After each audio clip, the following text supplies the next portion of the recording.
Welcome to the Bravo Papers, a safe space for all us Bravo fans who love to analyze, deconstruct, and talk about our favorite Bravo shows ad nauseum. There's no such thing as overanalyzing or reading too much into your favorite Bravo shows and Bravo celebrities here. So join me, Bravo and Botox, as I find the depth amongst the shallow.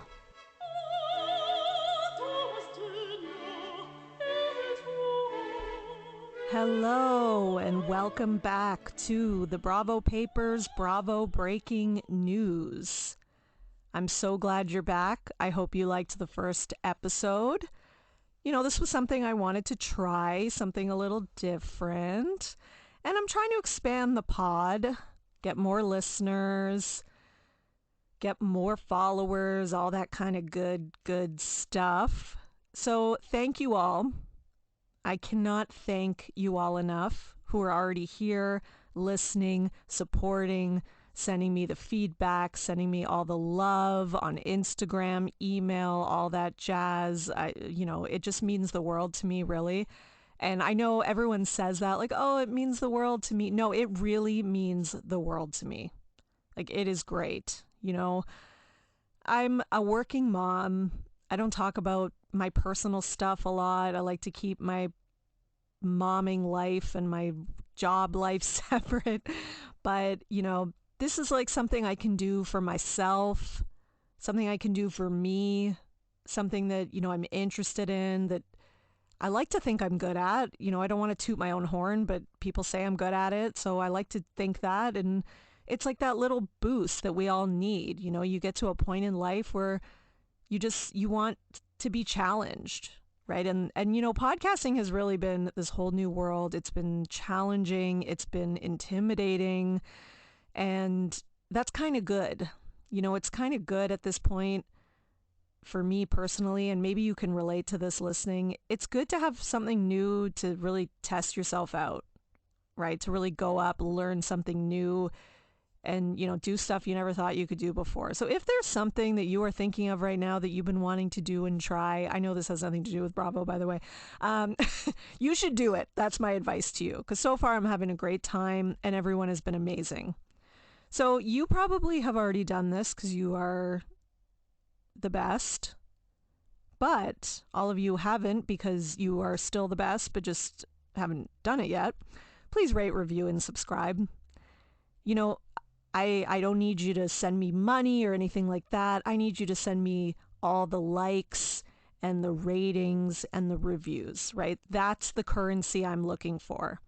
The likes, the shares. Take a screenshot while you're listening to this podcast and share it to your Instagram story. I love that. Okay, all you got to do is tag at Bravo and Botox. You can also tag my Instagram for the podcast, which is at the Bravo Papers.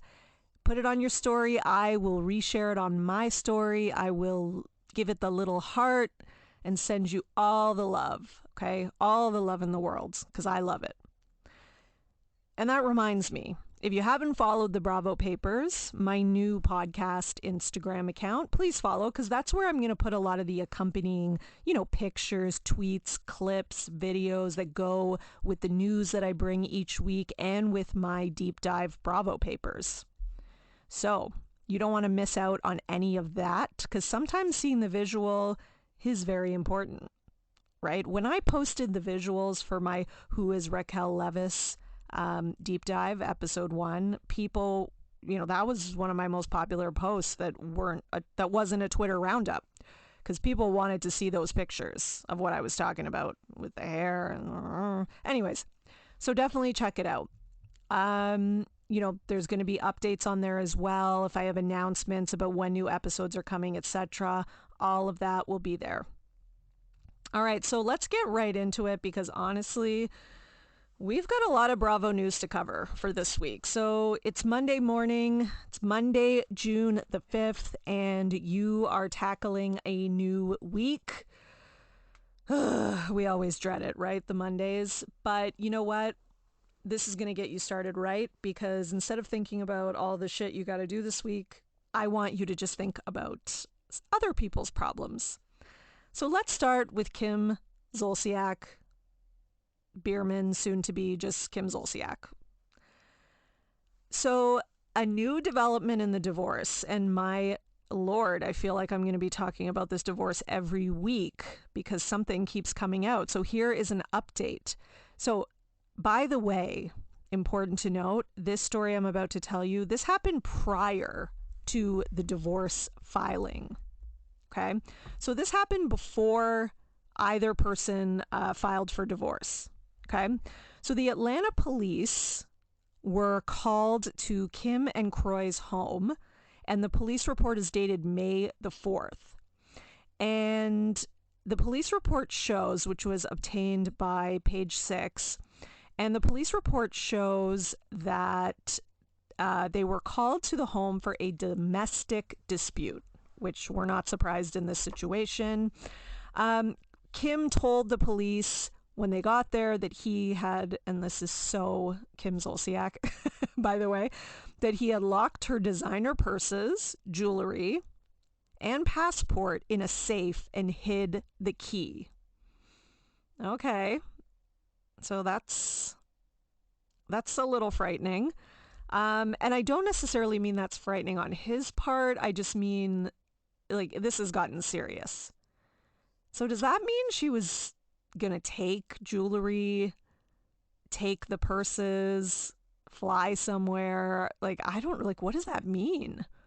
Or is he just trying to hang on to valuable assets and stop her from going somewhere with them? I guess that's kind of the same thing. Either way, things are getting pretty crazy in the Kim and Kroy saga. Now, Kroy said to the police that the items actually belong to both of them and that he's going to be selling them to pay their gambling debt. Their gambling debt is a lot, and the items totaled $175,000 US approximately. Okay. So, again, he's going with this gambling story, which that's, pretty consistent with what we've seen.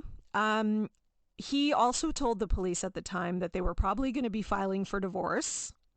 And he also told the police, and this is the part that has made headlines and is the most interesting, is that Kim allegedly punched him in the back of the head during the argument. Now, he declined to press charges, but Kroy did say to the police that he has a recording of the encounter. So I guess the police looked for signs of injury on Kroy's head or whatever, and there was no visible signs of injury, which, I mean, I could see that. He has hair, and if she had just punched him, like, you might not be able to see anything, and it also depends on how hard she was able to hit him or if she was able to get at him or whatever. Anyways, point of the story is that he declined to press charges. Okay. However, the police report, since it's been obtained and this is now, in the media and people are hearing about it, that does not look good.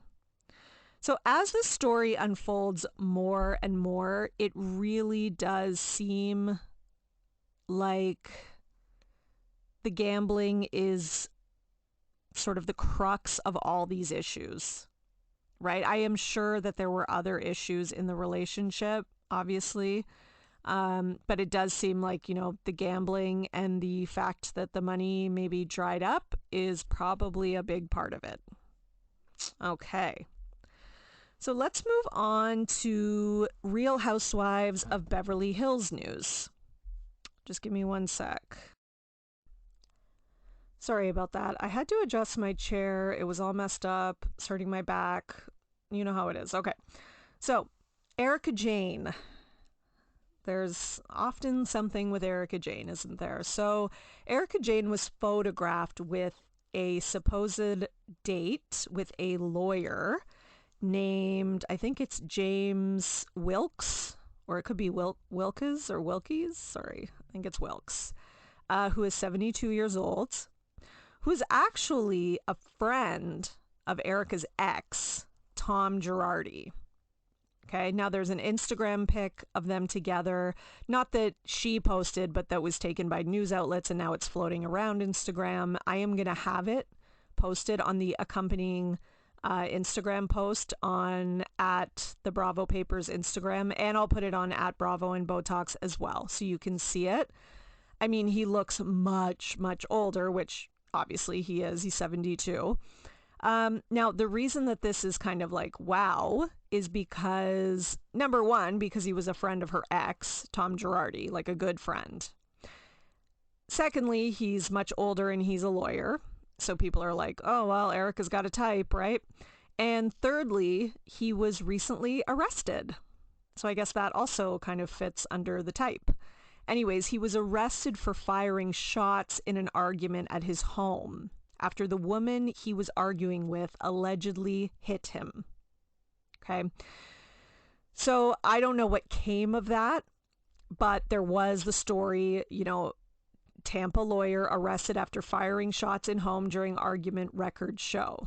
Now, he says that he shot the rounds into a bed and a wall to stop the argument with the woman who hit him, according to records. Anyways, he was charged, though, for aggravated assault with a deadly weapon and misdemeanor battery. So maybe not the best guy. And maybe also kind of showing us that, Erika Jayne hasn't learned much from her former experience. Now, Erika did come out. Erika's team did say that they are not dating, that it was not a date, and that they're just friends. And then James Wilkes, I'm going to go with, he posted a picture on his Instagram with his wife. And it's kind of a creepy picture. It's like the two of them look like they're lying down maybe in bed or something. And it's a close-up selfie of their faces. And it's black and white. And, he's not wearing a shirt. And I don't know. There's something odd about their facial expressions. It's just, I don't know. It's weird. Anyways, I will post it. But the point is that obviously maybe he was out and didn't expect this to garner such media attention, and now he's backpedaling. Okay. Or maybe it was, a friendly quote unquote outing. They both know her ex. That's possible, right? I don't think that's completely outside of the realm of possibility, but time will tell. Little bit more. We talked a little bit last week about Lisa Rinna responding to Andy saying that she quit and then kind of tried to take it back. Now, again, another news story that Lisa obviously put out saying that her mom came to her in a dream and told her to quit Real Housewives of Beverly Hills. Okay, Lisa. Very convenient timing for this story, considering the bad press she was getting just the week before with Andy saying that she quit and then kind of regretted it, right? So, I don't know. It's obviously very sus, as the kids would say. Do I believe this? God, who knows? I mean, Rinna might believe it. I think she could almost convince herself of anything. But, I mean, my problem with Rinna is that she really thinks that the fans and the audience are stupid. She puts out the most obvious media stories, sells things to the press. She thinks no one knows. Like, even her putting this out, the timing was so suspect.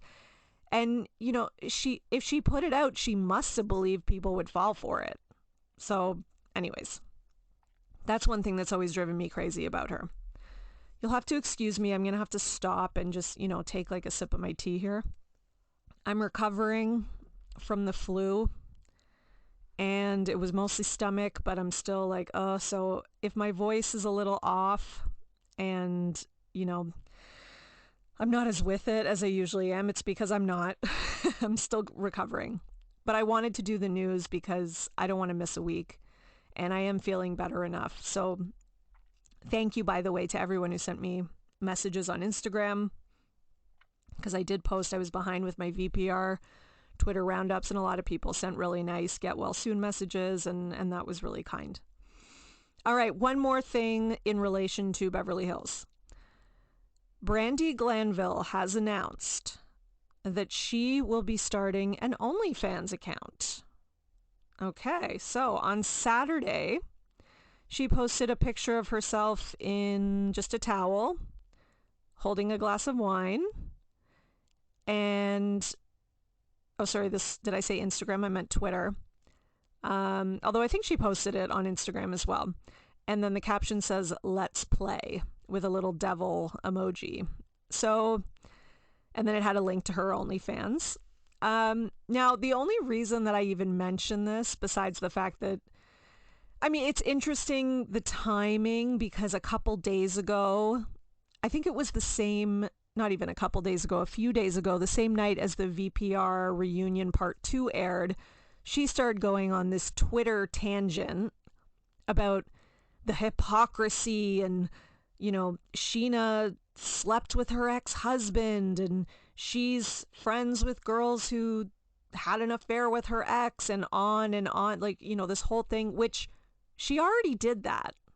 Like, when the Scandival news broke, she already went on that Twitter rant. It was almost like she copy and pasted the same tweets and just made like slight changes. So it was very strange to me why she would be doing this, because she even posted a couple weeks ago or more that she'd spoken to Scheana, everything was cool. And, that she didn't, I guess, okay, she recognizes the ways in which the situations are different.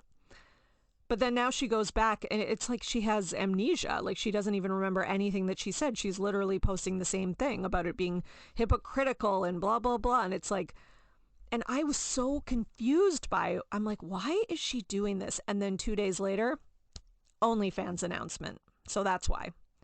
She was reminding people, hey, I'm here. I'm Brandi. Remember me? I was on the show. All this kind of stuff, right? Give me some media attention and then announce OnlyFans. Makes sense. All right. We see you, Brandi. This is, in my opinion, the craziest story of the week. And that is Shannon Beador of the Real Housewives of Orange County, who probably went through the messiest, most toxic divorce in Bravo history. Maybe not the messiest, most toxic, but I would say in the top 3. Okay, the messiest was probably Taylor Armstrong on Beverly Hills, but Shannon's up there, okay? So her divorce from David Beador played out in almost too real of a way on OC, if you remember. And we know she frequents the Quiet Woman, which is like a bar in the OC. So she posted a picture and wrote, "You never know who you might run into at the Quiet Woman." And it's a selfie of her and David Beador. Like, my God.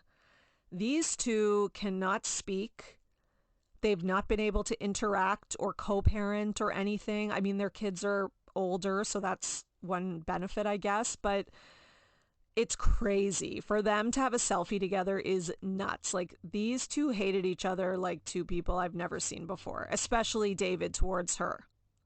Now, this is making people question, like, oh, is David on the rocks with his new wife, right? Because I don't know if you remember, but a few months back, his current wife, who was one that he pretty much started dating like right away and probably overlapped with Shannon. I believe there was some overlap.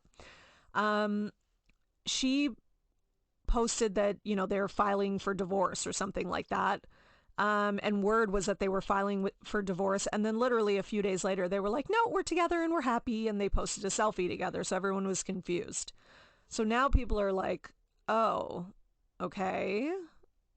So does that mean he's having issues with the ex and he's trying to annoy her? I mean, I don't know if it's that deep.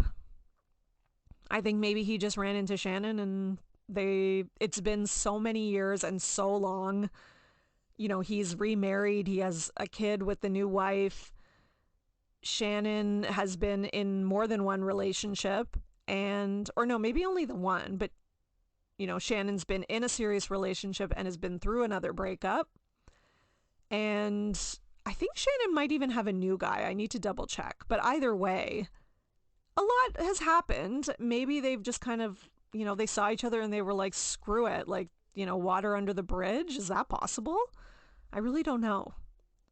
Sometimes I also think when you get older, some people are like, oh, life is too short. Not that they're like on their deathbed. I'm not saying that.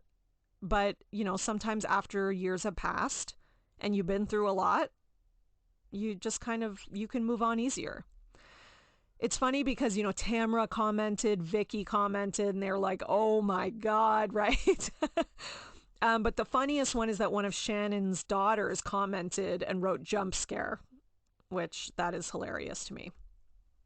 So, yet to be seen what will come of this. Maybe they'll have a less contentious ex-husband and wife relationship, which would be a good thing for their kids, right? All right, what else do we have on the docket today? Okay, let's talk a little bit about this is just a very quick one, and then I'm going to get to Vanderpump Rules and Summer House, but they are filming Real Housewives of Dubai. It has been picked up for a second season. If you don't watch it, I recommend that you do. I do Twitter roundups for it, and, I'm going to, and it's very entertaining. And I think the second season is when it's really going to get its legs. The other good thing I like about it is that a lot of the women are actually friends and have relationships, which is nice. Now, if you do watch the show or you know anything about it, Chanel Ion and Caroline Stanbury have always had a very contentious relationship, and they were not feeling each other, to say the least, season 1. Now, they're like the enemies of the show, but they posted a selfie together. Well, Caroline did, and the caption was "Hell froze over," which is interesting. So I feel like there are some friendship dynamics, some relationship dynamics that are changing. So I do think it's going to be an interesting second season. I've also heard kind of word on the street that Chanel and Lessa are not friends. I'm not sure if it's pronounced Lessa or Lisa. I can't remember. I'm sorry. But my apologies. But I have heard rumors because they were like besties forever. So I've heard rumors that they're not friends anymore. So, things are shifting. So we shall see. All right, let's move on to our favorite topic, at least many people's favorite, Vanderpump Rules. There's, I don't think a week goes by without Vanderpump Rules news. And the news this week is, a little bit less hot than usual, but that's to be expected. The season is coming to an end. And I do think that a lot of us need a break from Scandival. When it started, I was like, I cannot get enough of this. But now that we're like, 8 years in or whatever we are, I'm feeling like I could use a break. Really. So, Tom Sandoval was photographed on a plane with his phone showing, like he's holding it like he's talking on speakerphone, and you can see the contact that he's speaking to is Raquel Leviss. So somebody took a picture and it's been floating around social media, and it's kind of like, was he really talking to her? Did he set this up? This to me feels a little setup-y, because if he's trying to kind of hide who he's talking to, like he's like holding his phone out so that like anyone walking down the plane aisle would be able to see. So it just seems like he's looking for attention. Do I think it's like part of some bigger conspiracy? No, I just think it's part of Sandoval loving attention. And I think he likes to keep the audience guessing. Is he with Raquel? Is he not with Raquel? Whatever, right? So who knows? I do think that they still have some type of relationship. I don't know what it is, but obviously there is some type of relationship happening, whether that phone call was fake or not. All right. Another thing is that we learned that Ariana has been getting around $200K per deal post Scandival. So she's really raking it in, and she should. Okay. She needs to strike while the iron is hot, because some people are like, I don't know. I've heard some people be like, oh, they're annoyed with how much she's been doing, but like, she's got to do it now. It's now or never. right? And she's been locked in with this guy financially. He's taken out loans against the mortgage. As far as I know, I believe that's what they said on the show. So she wants to get out of that, get her own place, open a business, stand on her own 2 feet. Then yeah, make as much as you can now, because it's going to dry up. That's just real. And reality TV is like, you just never know, right? A show can be, all these Bravo shows, at least the long-standing ones, they all have hills and valleys, right? They all have those seasons where they are on fire, and then they kind of go down for a bit, and then they go back up. And when they have their downs, you don't always know if they're going to come out of the downs. So, she's probably realistic that Vanderpump Rules isn't going to last forever. So it's time to do something sustainable and bank away what you can. Another cool thing, this is just kind of a feel-good story. Ariana and Scheana got to throw out the first pitch at the Padres game, which I thought was so cute. They had their own like customized baseball jerseys, and they both looked really nervous. And Scheana did like a little Instagram video, so I loved it. I thought it was adorable. All right, we got to talk about Summer House, okay? Because my God, okay. This Summer House season was like, meh. But the reunion is like, wow. And you know what it made me think of was season 9 of Vanderpump Rules. Because I remember watching season 9 of Vanderpump Rules, and I was still doing my Twitter roundups, like a good, faithful Vanderpump Rules fan, even though not that many people were into it. And I remember watching the reunion, and one of the tweets that I posted in a Twitter roundup was like something to do with like the season sucked, but the reunion is like fire, right? Because the reunion of Vanderpump was like when Raquel announced she had broken up with James, and just like all this stuff came out, Randall and Lala, and it was just like a crazy reunion, but the season was not that great. So this is how I feel about this one. And I'm kind of feeling like, is Summer House going to come into like some kind of renaissance, like the way that Vanderpump Rules did? Because this reunion has been really good. So I don't know. Watch for next season of Summer House. I have a feeling that there are things, and you heard it here first, maybe brewing under the surface that we might get to hear about. I don't know. So let's see. But in the reunion part 1, and this is the part that is not like a recap, but there is news here. Paige, is all being a hater as usual. And she goes on about how Lindsay and Carl are so fake and whatever. Now, she's asked for an example of them being fake. I believe either Lindsay or Andy, I can't remember, ask her. And she says, well, for example, their engagement. There's no way that People magazine will be out there on a Sunday night to capture it, evening, whatever, in time to capture it. And, she's like, I know how People magazine works. And, well, it turns out she doesn't. Because Dave Quinn, who works for People magazine and apparently covered this story, actually tweeted in response to them. So on Twitter, he refutes this. And this is what he said. I'm going to read his tweets. So somebody wrote at 9daves, that's his Twitter handle, is there any truth to what Paige said? And he said, not at all. A rep from the network called and asked People to run a story because Lindsay and Carl were celebrating in a public space where plenty of people could see them. Bravo worried the news would be leaked, likely by those people or by their co-stars. So I wrote fast. So he actually wrote the story. Perhaps Paige doesn't, in fact, know how People magazine works, but I'm happy to fill her in anytime she wants. I mean, ouch. That is... Paige got told.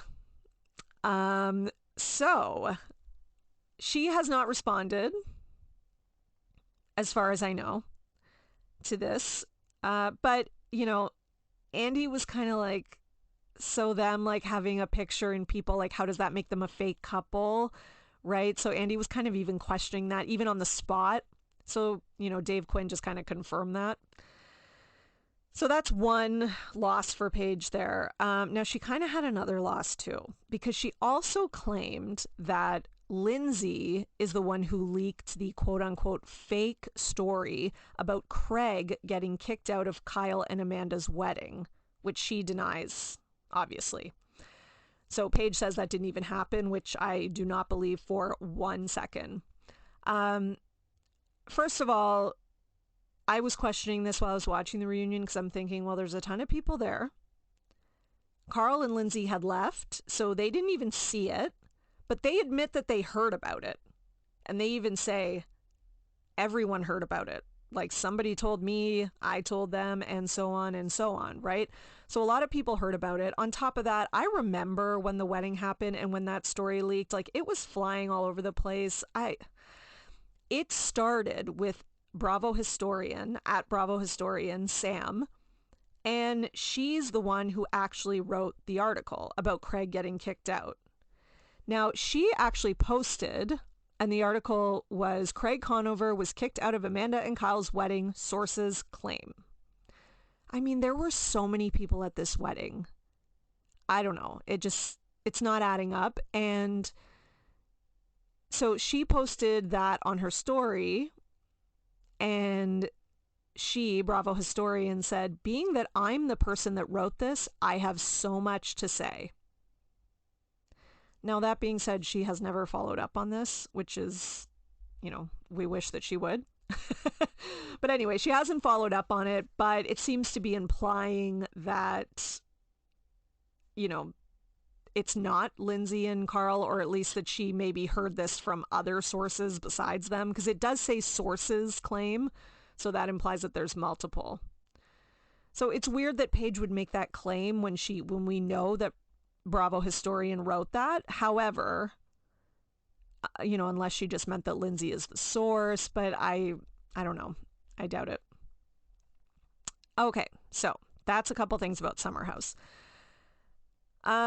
We do have some updates as well from the world of Real Housewives of Miami and the divorce of Lisa and Lenny.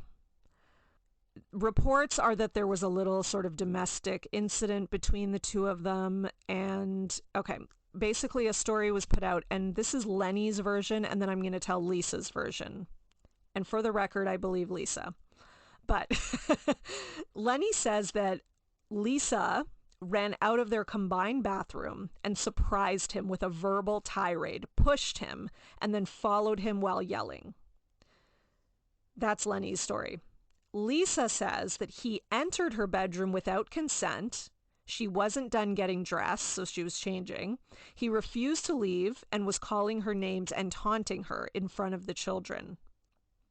So the police were called. And Lisa also notes that Lenny has had a history of the cops being called on him. So yes, this divorce is still kind of dragging along, and it is getting, dirtier and dirtier, same as Kim and Kroy. I mean, what we need is for this man needs to leave the house, right? He left her for this 25-year-old or whoever she is. And, clearly he's got lots of money to give to this new girl to buy her gifts and whatever he's doing. It's time for him to get out of the house. And if he wants Lisa to be the main caretaker of his children, then yeah, they should have the house, right? He can get himself a new place. Now, I'm not sure if he's only in there sometimes, or maybe he came to get some stuff, and I'm not sure exactly what the situation is. But, I mean, we got the impression last season that he wants her to leave, which to me seems crazy. But, I mean, people might disagree, but that's my opinion. Anyways, and hopefully you are here because you like to get a little opinion with your news too. All right. Last thing we're going to talk about is the Real Housewives of New Jersey. So, Teresa Giudice was served with a $17,000 tax lien. Now, this $17,000 tax lien is new. But you might be also seeing other things in headlines about her owing like $1 million or something in taxes. So let me explain. Basically, what her lawyer said was she has had tax obligations for years and that she's been making timely payments. Okay. She still owes around $1 million. Okay. And she's been consistently making payments. And this is not new information, the $1 million, but the $17,000 tax lien is new. She knows about it and is making payments on it, according to the lawyer. So that's really it. It's not, the most exciting thing. But at the end of the day, is she the first Real Housewife or Bravo celebrity with unpaid tax issues? No, definitely not. However, since her and Joe Giudice went to prison for their, what was it? Was it mortgage fraud? I'm trying to remember the exact charge it was. I think that was it. Obviously when she has unpaid taxes, etc., it's going to get more media attention. It just is, right? That's kind of part of having that sort of history, even after you've paid your time, right? People are going to look at you sideways more, right? So she is apparently making payments on it. I'm glad she's aware of it and that she's making payments, because I would be very sad for her if she got into the same situation she was in before.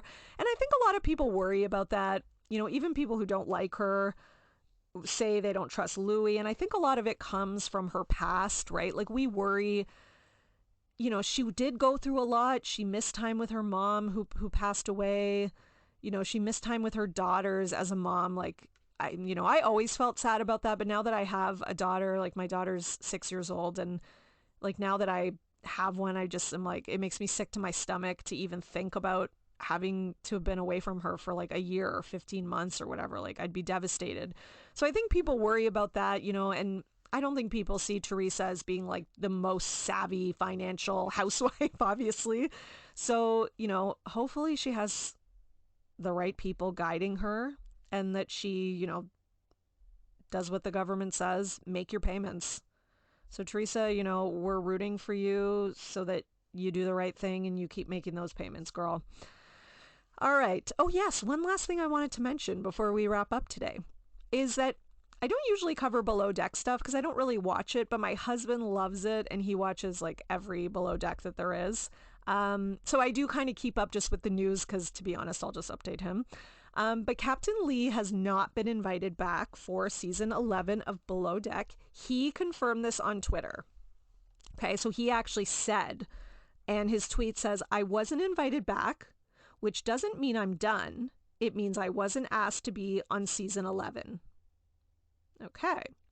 Now, the person who tweeted him kind of had a lot of questions that remain unanswered, like, what's happening? Nobody's explaining everything. It's frustrating. We love you. The audience loves you. Why can't we have you back? So obviously there is something that has yet to be uncovered for the audience. I don't know what it is, but I will keep watching this story and provide you with any updates possible. Okay? So that is your Bravo news for Monday, June 5th.